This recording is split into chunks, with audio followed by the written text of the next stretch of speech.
Hello అండి. తిండిలకు కొంతమంది ఏడిస్తే, తిండి ఎక్కువై కొంతమంది ఏడిసారంట. అసలేం జరిగిందో తర్వాత చెప్తా. ఫస్ట్ అయితే అరటికాయ బజ్జీలు పిండి ఎలా కలిపానో చూసేయండి. ఫస్ట్ అయితే శనగపిండిలో కొద్దిగా వరి పిండేసుకోవాలి 1 టేబుల్ స్పూన్. తర్వాత సాల్ట్, పసుపు, కారం, అందులోనే వాము అరుగుదలకి చాలా మంచిది. దాంట్లోనే బేకింగ్ సోడా కొద్దిగా వేసుకోండి. అందులో కొద్ది వాటర్ వేసేసి మంచిగా కలిపేయండి. ఇక్కడ చూస్తున్న కన్సిస్టెన్సీ రావాలి. మరీ చిక్కగా కలపకూడదు, అలాగని మరీ పల్చగా కలపకూడదు. మంచిగా కలిపేయండి. ఇక్కడ చూస్తున్నట్టుగా ఇలా వేలు ముంచితే అంటేటట్టు ఉండాలి. తర్వాత వచ్చేమో అరటికాయలు ఎప్పుడైనా కట్ చేసేటప్పుడు కొద్దిగా ఆయిల్ చేతికి అప్లై చేసుకోండి. ఎందుకంటే చేతులు అనేది బ్లాక్ గా అవ్వకుండా ఉంటాయంట. ఇలాగ తొక్క మొత్తం తీసేసి ఒకసారి వాష్ చేసేసి తుడిచేయండి తడి లేకుండా. తర్వాత వచ్చేమో ఇక్కడ చూసినట్టుగా ఇలా కట్ చేసుకోవాలి. పల్చగా కట్ చేయండి. మరి అంటే లావుగా కట్ చేస్తే లోపల ఉడకవు. ఇలా కట్ చేసుకున్నారంటే సూపర్ ఉంటాయి బజ్జీలు కూడా. ఇలాగ పిండిలో ముంచేసి ఆయిల్లో వేసేయడమే.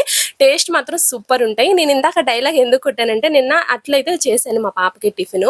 నేను అసలే తెల్లవారి 5కి లెగ్స్ వండుతాను. ఆ టైంలో వండాలంటే ఎంత కష్టం, మళ్ళీ తిరిగి తీసుకొస్తుంది తినుకోకుండా. అందుకని నేను ఆ డైలాగ్ కొట్టాను.